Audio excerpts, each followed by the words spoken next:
Thank you very much for those fulsome introductions. I think thinking about emerging markets is incredibly interesting and dangerous. Dangerous because we have a tendency, at least we in the press, to overgeneralize.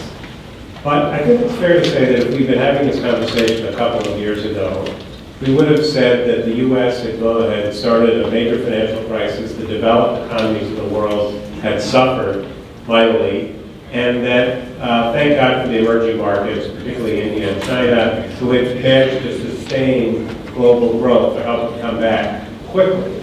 And I think it's fair to say that, at least in the United States, there was this sense that this was some lasting shift, that we're at an inflection point, and pretty much we should stop learning French and German in high school, and everybody should learn Chinese, that all the engineers in America would be educated, if not in China, then in India, and basically we better, in the United States, better get used to this because our era was over. So I want to start by asking the panel a little bit about where do you think we are in this narrative? Did we oversell the emerging market story? After all, the last 6 months have, I think, changed the perceptions a lot about their invincibility. Or was the original story basically right and we've just had a pause? Do you want to start? Well, first off, thank you very much for the opportunity and for a very sophisticated premise, because my concern is that we overstated the importance of the emerging markets. And in Latin America in particular, I hate to be negative about it, but it always seems to be the line of missed opportunities. And I just reviewed a paper I wrote in 2008 looking precisely at where Brazil was. Booming potential, a president who was exceeding expectations, the economy started to grow in meaningful ways, investment in social spending and all that, but not in this week. And I warned in that paper that the countries of Latin America shouldn't become warehouses for China. Because when you get that windfall from commodity prices, it sort of gives them an opportunity to postpone the kinds of second-generation reforms that are needed to retool their economies, modernize their economies, and set the stage for sustained growth. And now when you see the commodities dipping, you see Brazil slowing down, other countries in the region slowing down in meaningful ways, and they're being confronted with the middle class that has nowhere to go. Where's the opportunity going to come from? Not from the state. And so we need to have that economic growth that can only be possible if they do the hard work of those microeconomic reforms. And what do you think, Elizabeth? I mean, there's not been a country that has been more amazing than China, at least not in the last century. Larry Summers made an interesting point recently that history suggests that countries that grow very fast don't tend to keep growing very fast. Do you think we've kind of oversold the China story? I think it's interesting if you look back to when 2008, 2009 global financial crisis. I think there was a sense of some triumphalism in China that China was weathering the financial crisis reasonably well, and that in fact perhaps we were entering a period of this power transition. Right, the United States was in decline and China was on the rise, but this had been anticipated, but in fact it's happening much earlier than we had expected. Today, I think if you're in China, I think you're more at that inflection point that you mentioned. I think there's a sense there, they've just had this third plenum of the 18th Party Congress, which they're sort of beginning to lay out their economic reform trajectory for the next decade or so. But I think there's a sense that they really have some fundamental transformations that they need to undertake within the economy if they are going to continue to grow in a sustained way. And these are fairly significant. I think at some level you're talking about really reforming the underpinnings of the Chinese economy. But just in sort of three broad strokes, I'd say, what do they need to do? And that this is from them, it's not just from me. Really, they want to transform the country from a manufacturing nation to an innovation nation. They want to rebalance the economy, move away from sort of investment and export-led growth to a consumption-based economy. And they want to diminish the role of what they call vested interests, the state-owned enterprises and others who tend to suck money out of the economy through subsidies and to squish out opportunities for private enterprise and for in more innovative sectors of the economy to flourish. And so they're at this point now, and you saw in this third plenum, the communique that was released, I think there was a lot of anticipation about what they might do, and I think we don't yet know, because this communique really had a little bit of something, for everybody. So on the one hand, embedded in, it's got a lot of attention in some of the newspapers and U.S. media. They said the market is going to be the fundamental driver for resource allocation moving forward. That's a big statement. But if you read other parts of the communique, it says state-owned enterprises and the public economy remain the core of the economy. You really can't have it both ways. So I think the question is, this communique is sort of a general statement of principles. The real question is moving forward, a week, several months, and frankly several years, is to look at what steps do they actually take to reform their economy. And these are huge challenges that they've got in front of them. And I think they realize that. And so I think they're at an inflection point themselves now. What do you think? Thank you very much again for the invitation and being a part of this very distinguished panel. I just learned that with the best authors here, so I'm going to make sure I read some of those books. Good. It'll be so encouraging. So I would like to tell the African story, which I think remains optimistic. I think Africa is on a positive trajectory, and I think I still remain optimistic about where Africa is going. When President Obama made a trip to Africa this summer, I remember I wrote an article, an opinion editorial, and in which I directed a message to the president, and I told him that, our colonial masters, the British and the French, taught us very good English and French. But now I got this feeling that we are being messed up by Chinese in negotiating our natural resource contract because we don't know this language. And one aid program that would help Africa would be for us to learn more Chinese. Well, it didn't look very good, but actually it was meant to communicate the fact that we have spent a lot of time with an orientation to the West, but things have changed.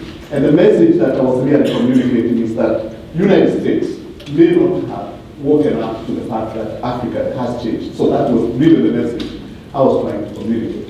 Now, the story about the rising Africa, emerging Africa is one that we've been talking about. And it's in many respects, it's actually, I would say it's a true story. But that is in comparison of where Africa has come from. For 50 years, the continent has really wasted the opportunities, all of them missed opportunities, wasted natural resources, civil conflicts, a lot of debt, very low growth rates. So when you put that in comparison with what is happening in the last decade, then you can say that Africa has changed. And the change there is that we see that growth has been sustained. We see that civil conflict, the conflict has gone down. We have more democratic reforms. We have better macroeconomic management of our economies. And the economies are really growing beyond commodities. Okay, commodities remain important, but now we see that we have technology, we have more diversified economies, we have a bit of transformation, but not complete. In that sense, I would say that the positive trajectory of growth in Africa remains real, and I think it's going to continue. But I would like to caution that this story is not complete. Because first of all, when we talk about high growth countries, we are even first of all talking about countries that have not been growing for a long time. Sort of a catch-up. It's sort of what we used to talk about in theoretical terms about convergence, trying to converge to trade trajectories of other countries. North Africa, South Africa are not necessarily growing. There are specific problems. South Africa is a distribution of problems, and we know the problems in North Africa. But within the sub-Saharan Africa, you also have different stories.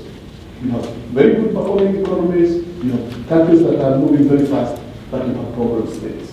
So you have DRC Congo, which is Congo, which remains a problem. You have Somalia, you have South Sudan, and you have those type of problems. the issue is, even when nations are growing and they are doing very well, the neighborhood effects can actually be can have very detrimental effects. And so in that sense, the African story is positive. The diversification of partners is important. Now we are doing more business with China, with India, with Russia, with Turkey, and all that, and that's important.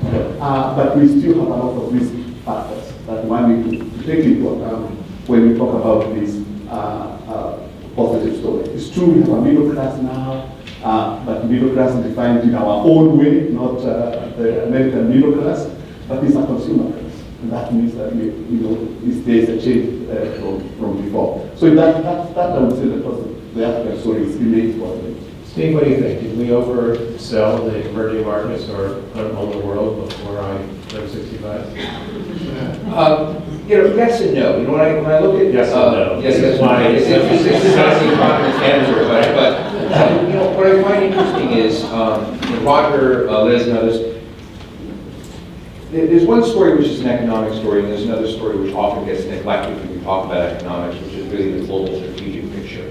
So when you look at the question of the strategic quid pro quos that were out there from the United States when it really set up, essentially much of the global economy after World War II, and if you ask that question today, did we oversell these emerging? These emerging economies have been vital. But what's happened as you've moved from a world in which the quid pro quo of the U.S. being the security guarantor for the world and delivering all sorts of public good is that fundamentally the United States, the way economic gravity worked in this country was going to be different than any other place in the world. The reserve currency of the dollar, or extends to the dollar, the benefits that would accrue to the American middle class, all of this came down. But what has largely happened as America has successfully helped other parts of the world rise, particularly in Latin America, but clearly in Asia, in Japan, which was a strategic deal, not an economic deal that gave Japan falling back into the orbit then of China, that we have succeeded in essentially taking a lot of the DNA of the U.S. system, seeing these other economies rise, and now there's a second tier of emerging economies, and that was part of the strategic game plan. But what's becoming co-ed now is that the quid pro quo in the system is America is providing security and China is winning, or Brazil is benefiting, or India is benefiting, and it's become harder to sell that picture domestically when you're not seeing the growth that returns to the U.S. middle class come in. So the question is, during the 97-98 strategic economic crisis, I remember very clearly when Larry Summers and Alan Greenspan said America needed to be the buyer of last resort for the rest of the world, that we had to keep the world economy going. Now we've had a very, very deep structural crisis, and we've been hoping that there would be a return, that they would be buying our products essentially to keep the U.S. system afloat. But the strategic clarity of U.S. leadership is no longer as clear as it once was. So I think that the real answer to your question is the U.S. has overplayed today the benefits of emerging economies because it's not clear that they're all playing to help us in the same way in which that used to happen. I also would just like to put out there, so many of you are in the World Affairs Council, but many of you own stock. That power is a lot like the stock market. And the challenge out there today is that, the future of stock or the way power is perceived in the world is a function of future expectations. And right now, even though emerging markets looked as if, they've slowed temporarily, that there's a lot of potential out there, and that when you compare what China has going versus the dysfunction that seems to have taken hold in a place like Washington, where the mystique of how America used to run an economy, how America used to deploy power in the world, how America used to be the beacon on the hill for various kinds of rights, that a lot of this is in doubt around the world. And so when you look 20, 30 years out, America is looking less and less relevant to the future than is a China, an India, a Brazil, or others that are out there that are all floundering. But when one looks at the prospect of them getting some of those problems right down the road, they're perceived to be rising and more consequential down the road. And I think America being able to untangle some of it's not. So those are some of the things I just wanted to toss out with some attention. Mr. Noriega, if you had to look forward 10 years and say there's something that is really at risk in the Latin American story, something that you worry that they will not get right, what would be an example of something you think is really crucial? Well, sort of dovetailing with the comments that you just made, I I just think the United States needs to be more present in the region, Right. taking advantage of some of the opportunities that our leadership over the last decades generated, particularly in Latin America, which is an important part of the world for us. Three of our top four foreign energy suppliers are in this hemisphere. The market, our exports into Latin America, routinely sort of regularly grown faster in Latin America than in the rest of the world. And so that growth of the middle class, the consumer economies in the hemisphere really is important. Right. But looking at it from a Latin perspective, what is it that, if this were a room full of Latin finance ministers and central bankers and heads of state, you have to say, look, there's really one thing you got to worry about, what would it be? Well, they have to worry about their own populism, their own instincts. You see Brazil and Mexico. These are extraordinarily important, sophisticated economies, and the governments are undertaking essential reforms in tax reform in Mexico, in Brazil, energy reform in both those countries, and they're not doing a particularly effective job because it's just too appealing now to tax that energy sector rather than privatize it in meaningful ways and dramatic historical ways in the case of both of those countries and bring in the kind of capital and technology that will maximize value for people. So their problems really are whether they will have the kinds of whether they'll have the kinds of leaders chosen by their people that will see the importance of investing political capital in a courageous way to retool their economies, to modernize their economies. And one other word, very, very briefly, that I think is a very important threat is criminality, transnational organized crime that represents really an existential threat to the states of Central America, very small states that do not have the capacity to resist that. On your first point, it seems to me it's a very tough balance. You're saying, and you see this here, you have a populist streak among the people, understandable given some of the distributional issues, and you're looking for a political leader who can win those people's support to make policies that are probably not all that populist in their action, although they may be in the end good for people. Exactly. But look what Like I said, don't let down. Look what happened to me. You can explain things, or suggest that the leaders of Mexico and Brazil keep their word. But look what happened with Brazil a few months ago. We were all surprised that they were holding this world. There was some soccer federation championships, and there were these demonstrations in the streets of Brazil, really stunned people. And what that is a new middle class that is benefiting from social spending, government investment. And we're casting it out now to where is the opportunity going to come from. Unfortunately, the current leadership, which is essentially socialist leadership, is going to spend more of the oil revenues in social spending and not do the sort of things like labor code reforms, modernizing the economy, political reforms that are needed. And the same can be said in Mexico, where you had tax reform just recently that's been approved that's going to tax the salaried middle class. The very people who are driving economic growth, just as Mexico's growth is starting to turn down. So you have politicians making the wrong decisions. I guess my hope is that this new generation of Mexicans and Brazilians and Colombians and Peruvians would say, look, we tried those other models, and we need to go the reform route, not because it's part of the Washington consensus, but because we know the other methods and strategies do not work. Liz, I think one of the questions you hear the most about China is, so what is it with Xi Jinping? Is he going to be the big reformer, the Deng Xiaoping of his era, or is he not? Starting from the premise that the right answer to that question is, like Steve's, something yes and no, I don't know. But what do we know so far? What do we know so far? Most of the time, I'm on panels and Steve's asking me, but I am really enjoying it. So early returns, what do we know about Xi Jinping? Yeah. So I think what Xi Jinping is trying to do is to push forward on economic reform, but at the same time tighten up politically. I think it's pretty clear. If you look at his past, if you look at where he came from, there was never any evidence to suggest that he was going to be a political reformer. He has always been, throughout his career, a fairly conservative leader, when he was a provincial leader. He was someone who, it took him 8 or 10 tries to become a member of the Communist Party. This is not somebody who's necessarily going to favor the diminution of the party, now that he's finally the head of it. He's never been known for reform. He's been known to be someone who's kept his head low, in fact, in order to sort of keep moving up the political hierarchy. He is, however, to his credit, someone who is willing to experiment.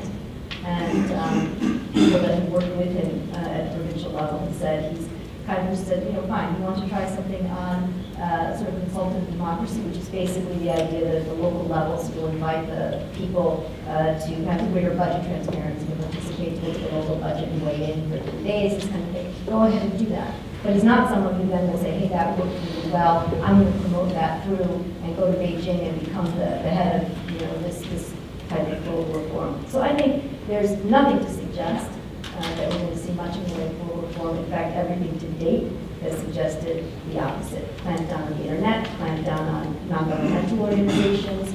I think he is someone who sees now his major focus has been on strengthening the legitimacy of the party, right? And he's doing that through his anti-corruption campaign. He's doing that through this idea of the Chinese dream, which is really his effort to try to develop a sense of values and ideals around which the Chinese people can coalesce, because they don't have that. And I think it's one of the reasons that it's been maybe really wrong about the role of the U.S. as opposed to China moving forward, at least in Asia and perhaps in the world.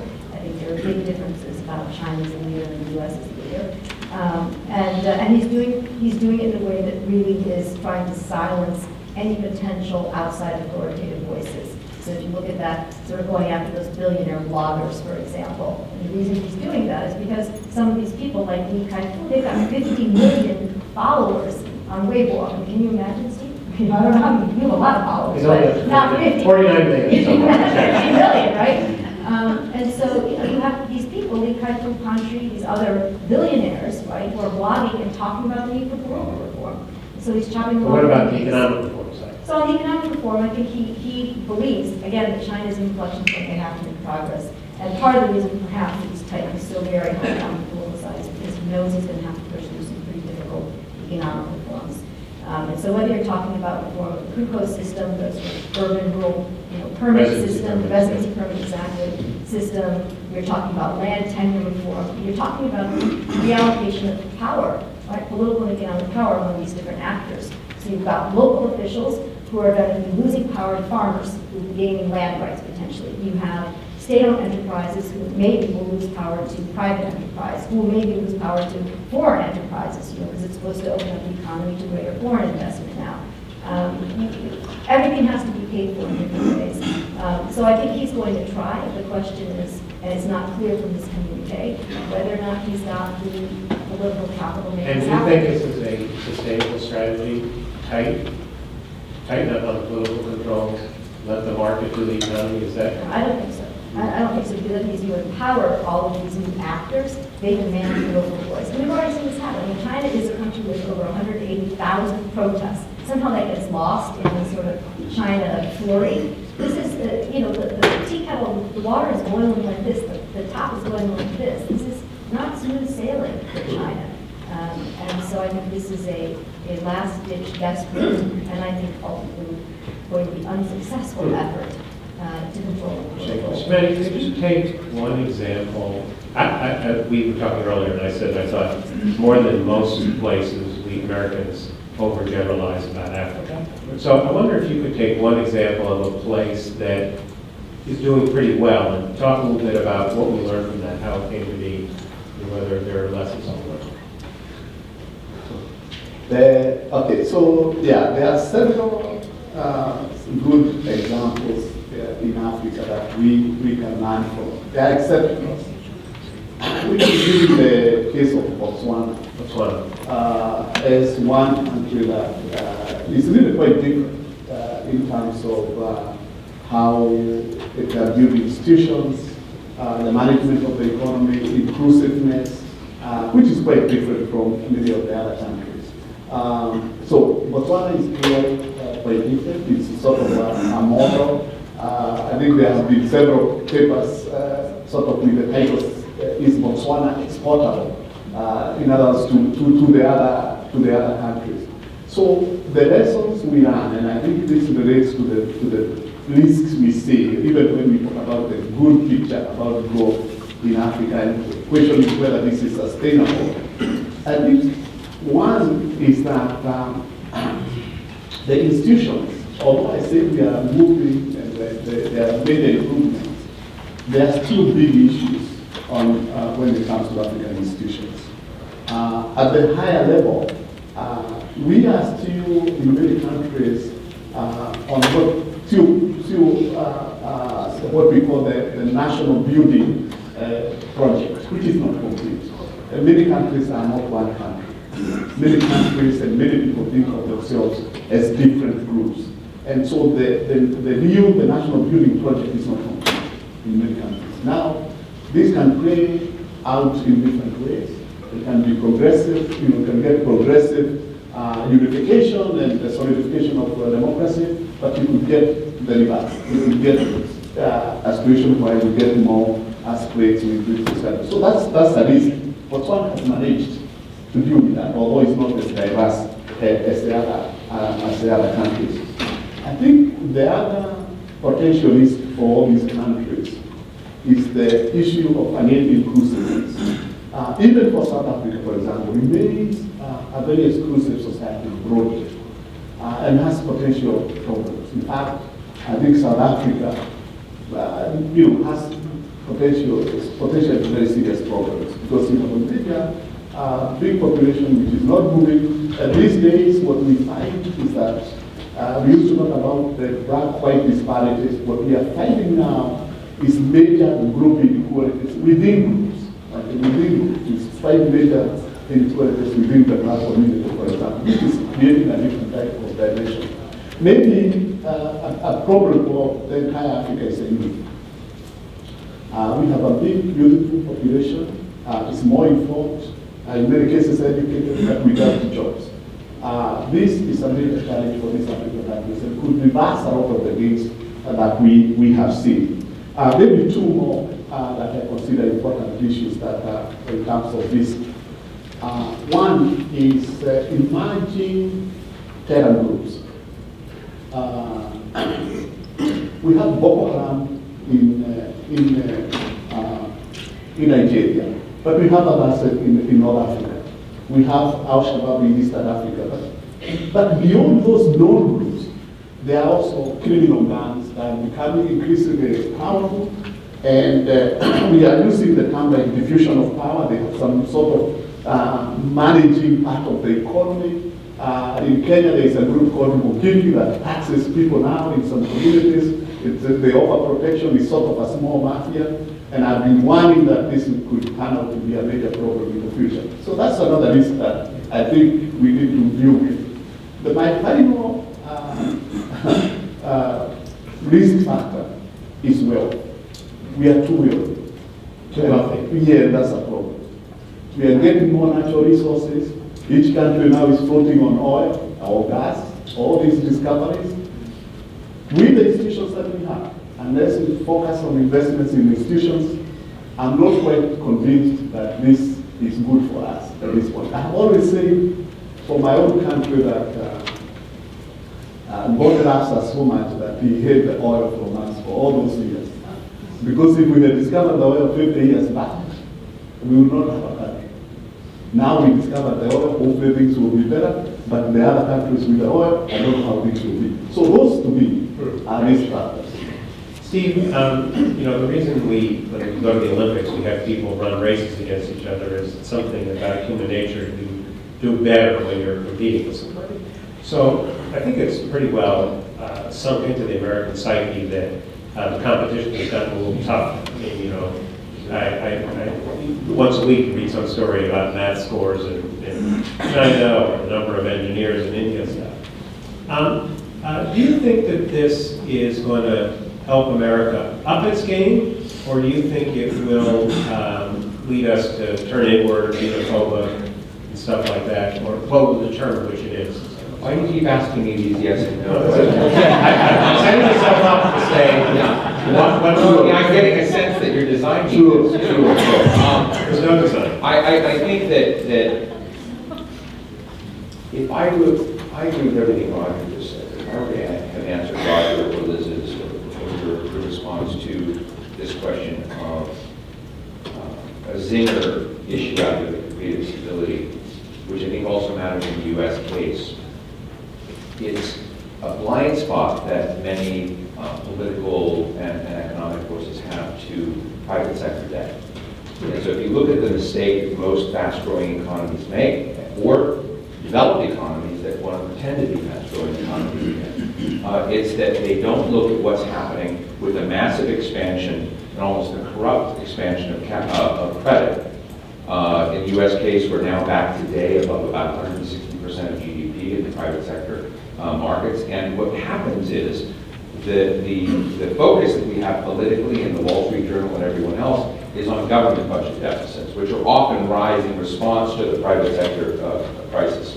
So it's an important issue because when you had the kind of the great recession that we've had, you saw a collapse of demand in the U.S. And how do you get demand back up? That was part of the first question you had. Do you expect the developing economies to pay for the collapse of demand here to sort of get things up? When you think then about how do you compete by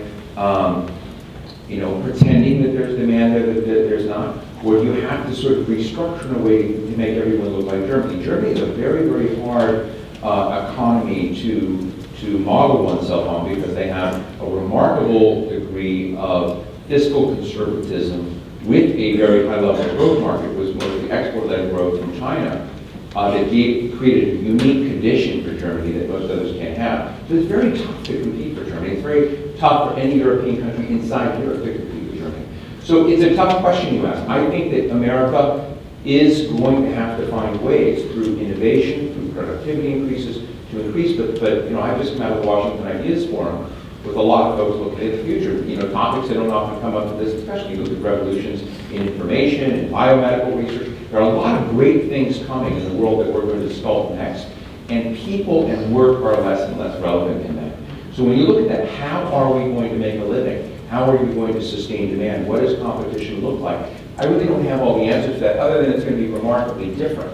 So your other question is, do you turn inward? Does America walk away from its traditional leadership role? Do we become jingoistic, xenophobic? I don't know how extreme that is, but clearly there's a growing discomfort in the United States with how messy the rest of the world is. And they're wanting to come back, and they want the homeland to feel right again, and to be able to make a living, and to grow things, and to diminish their responsibilities externally. I think that's a growing sentiment, but that's a separate issue about America competing. That's a very good answer. I thought you'd give a different one. Let me ask you about.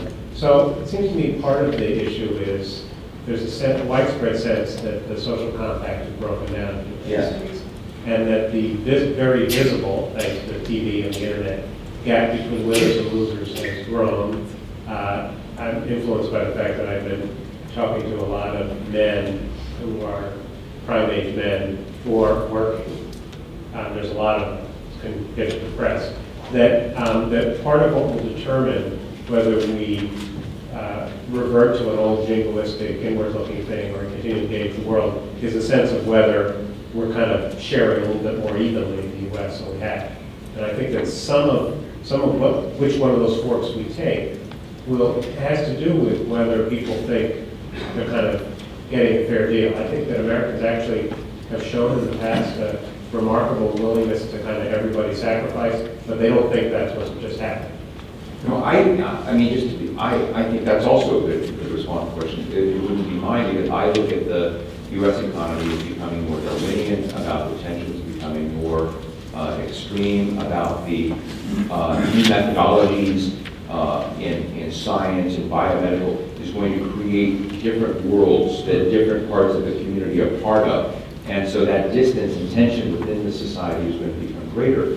That doesn't mean that this super class of people can't continue to invest, drive innovation, and play some sort of sculpting role in the international system. But it does mean you have a lot of others who either are going to essentially acquiesce to their condition, or they're going to be very uncomfortable with it. But it doesn't mean that they're going to want to go off to war in Syria or be deeply. And just with Liz, the one thing that she was talking to disagree. I don't think China automatically becomes the leader of the world. I think the problem is America's leadership legs become more wobbly in the world I'm describing. China, I think, is a mercantilist, a nation that is out there self-maximizing its interest. It's not really the sort of power play. But when one looks at a wobbly, great superstate, probably people are thinking that we're weaker than we are, of course. But when you look at the future, unless you begin to get some of these things right, I just don't see anything happening today, not either in the legislative area or in the way Silicon Valley and the West Coast are sculpting our options in the future, that leads me to think that anything leads to a healthier social contract. Can I just say, do you ever think, though, that you're looking just at the moment? I mean, the capacity of any country, of any political system to surprise, to dramatically change, I think is pretty significant. And so right now, I think, yes, I thank God I live in New York City and not down here with the rest of you in Washington, because this place is a morass. But New York things feel a little bit better than they do here, and if you go out to the West Coast, they feel completely different than they do here. I spent a lot of time there, but they're the super class. Those people that you go out and you talk about, the end of death and the next scientific innovation they'll come up with, or the Internet of Things, and how we're going to live in a world of sensors where all will be automated. It's a fascinating world we're all going to experience shortly. But it's a world that fewer and fewer Americans, my family's from Bartlesville, Oklahoma, they're not part of that game. They are being, either because of their own inability to get to Silicon Valley, there's a greater distance. And that's why I agree very much with how David framed that. And I do think that you're going to get these clusters of a sort of super class in many places in the world that are going to drive the innovation and investment. But many of these big social cohesion questions are going to make it harder for countries to have behaved the way they traditionally have. I would just say, I think we even felt that way before. Before it was the technology class out in Silicon Valley, it was the financial class in New York City. There have been periods of time where I think we make almost the same argument. So I'm not convinced that this is a moment in time. Cool. So what's 5 years? 5 years, 25 years from today, when we're the... Five. Five years. It was a, Let's, the leadership we have about 10 minutes left. I can keep going. There's a question in the back. Actually, I have a big mouth. I have a question about China. I was recently speaking to someone from China. He has a business there where he gets quite a lot of money, $30,000, simply to prep people's children to study in the United States. And he and his wife recently bought a house in a suburb of Boston because they told me they're getting ready to leave China. And these are they're not political, they fear social unrest there. They say because of the growing inequality. They told me all their friends there. There's a big business in China of having your children come over here, a pregnant woman come in and have her child born in. So that child is assured U.S. citizenship. I don't know anybody in America who's doing that in China or France or anywhere. If it is, it's news to me. I mean, the elite of China is getting ready to bail. I make that same point at times. I say, we'll know when China has surpassed the United States when we're knocking down the doors to go get residency in China, to get our green card in China. So anyway, not just work there time. But I think you're right. I think the social challenge that's so fascinating right now in China is that if you look at that super class and you look at the underclass in China, their concerns are almost exactly the same. It's just the super class can get out and the underclass can't. And the concerns are the environment, they're the health system, they're the opportunities for education, they're all those social challenges over which they feel they have very little control. But the wealthy ones can export themselves. They export their children, now not just to college, but into U.S. high schools. Right? They like the system of U.S. education. And you're exactly right. They see themselves following their children when they retire. I can say, in fact, my husband and I rented an apartment in San Francisco to be part of the technology class. And we rented from somebody who lives in China, who has an Indian company, in fact, has an Indian company based in China. His daughter is finishing Stanford, planning to get a job with Google. and the son is looking at colleges now in the United States, and they plan to emigrate to the United States and retire here. So exactly right. Yeah? How do you feel this displacement of all the people into the megacities that they've built, and so many of the the displacement of so many of the farmland people in China into the megacities that they're building? Many of these megacities, according to our satellites, are empty or semi-empty, and this was, I understood, done in order to increase their economy, consumption. How is that playing out in your opinion? So I'll be brief, but I think, so urbanization, the process of urbanization is something that the new premier, Mr. Chow, has talked a lot about over the past year as sort of his grand strategy, how they want to develop the middle class, and it's part of how they want to move from being that export-led, investment-led economy to a consumption-based one. Challenges with this residency permit system that they have. They now have about 400, so basically what that means is that all those migrant workers that move into the cities to take those low-level jobs, they can't support their children in the educational system because they don't have permits that allow them to live there legally. So they can't take advantage of any of the services in those cities. So part of what we're hoping to see out of this third plenum is some reform in that system. So there are 450,000 high school age students in Shanghai alone that don't have access to the formal education system, right? But the cost of that urbanization process, the cost of educating those children, providing for health care at urban centers is enormous. And so the Chinese government is in a kind of difficult place in terms of figuring out how that urbanization process, how they can really manage it. The last point on your ghost cities issue is that the challenge is we've got the property rising in places, the property prices rising in places like Shanghai and Beijing. Everybody wants to live there. Those ghost cities, places like Ordos, nobody wants to live there. So there's a kind of ghost cities are definitely happening, but in a lot of cases there are places nobody wants to be there. Would it cause a great eruption of discontent among There, many millions of people? They have that happening already. Thank you. Over there, right by the mic, there's two. One to your left, one to your right. We have a couple. Hi, Ellen Key from Boston, and very much thank the panel for being here and for this informative discussion. I just wanted to address one of the issues on an immigration perspective. When people say that they're coming over and they have their babies in the U.S., it's true if you're born in the U.S., you automatically become a U.S. citizen, but for the parents who are here and they're undocumented, it actually takes 31 years for them to gain status, because the child has to be 21 to sponsor the child. And then when they go back, they are subject to the 10-year bar because they're here for over a year. So it's actually 31 years. So it's not the ideal way because usually you don't want to leave your infant child here by yourself without the parent. And then I just wanted to address one other thing in terms of China and other countries, which is our EB-5 program that we have here. When you might read in the newspaper, finding you a green card, although it's certainly not as simple as that. But one of the issues that we have in China is the reporting. Because you need either $1 million or $500 investment, and to create either 10 indirect or direct jobs, depending on if it's in a target employment area. And I just wanted to hear what comments you may have in terms of the reporting in China. Because the issue is obviously like taxes and the way that you're able to contain your income has been the challenge. And so we've had sort of forensics in China to make sure that the money that comes in for these investments is good money. So I just wanted to see if anybody on the panel might want to comment on that. So it's kind of a specific question about, are you familiar with this program? I'm familiar with the program. So the question is, can you ever trust the data in China so that you can actually get entrepreneurs to come here and buy their E5 visa?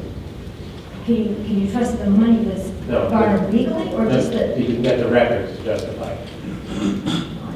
Okay. There's a question right there, and then this gentleman in the front. Dawn Roshendoti from Stanford. Steve talked about looking at private debt as a factor of a country's health or decline.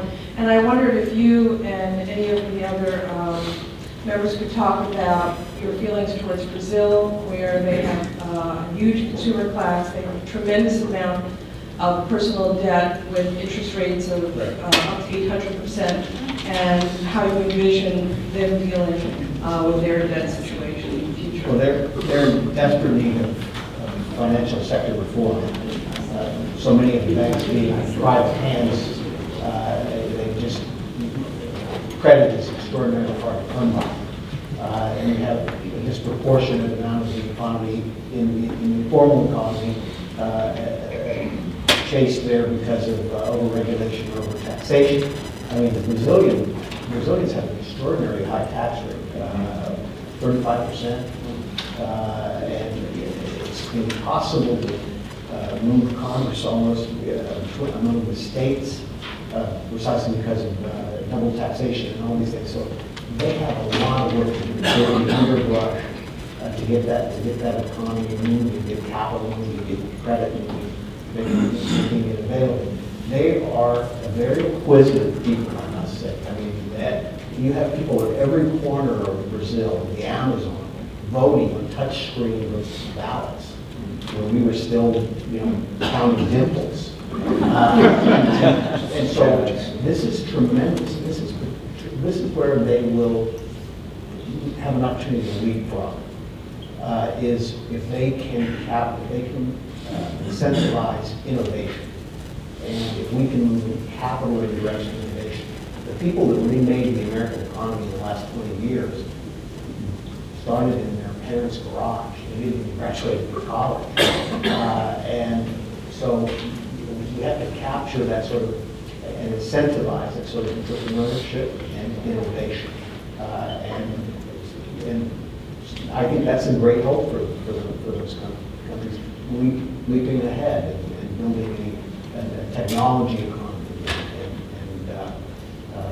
So I agree 100% that that's the financial sector reform is something that has to be. They really have 800% interest rates? Well, that I haven't heard. On personal debt, so what happens is if somebody buys a car, they might buy it, if they miss a payment, the interest rate can go up by the hundreds. It's not a very We'll good send Elizabeth Warren down. I think you're underestimating the United States in the future. When you put us in the context of North America, you consider the resources that we've got, a growing, vital Mexico, the energy independence, if you want to use that word, of the United States, the best university system in the world by far, a K-12 program, the top 3/4 of which is the best in the world, a constitutional system, a legal system, an infrastructure. And you compare that to some of the emerging countries. The Chinese, and there's been books on the subject of pollution. I mean, next year, I think the projections are for 1.5 million people to die of environmental causes. You've got air you cannot breathe, close down major cities like Auburn here a couple of months ago. You've got lack of water, and the solutions to those problems of water are to engage in the largest dam building process in the world, but it's all in contested areas. We have non-Han people. So you have problems on top of problems. I think, let me just close that. I think that's right. I mean, I am fundamentally optimistic about the United States, but I worry that we get complacent because of that. And that, I could give you a list of issues here. I'm not sure I want to brag about our K-12 system. I'm not sure the business model of our universities is survivable. I have some doubts about the functioning of our democracy. And so I think that it's not to say that we don't have a lot of advantages and that they don't have a lot of problems. But in my opinion, the risk is we take for granted, because we were kings of the world for the last 50 years, that'll have to get. On that, thank you very much for the panel.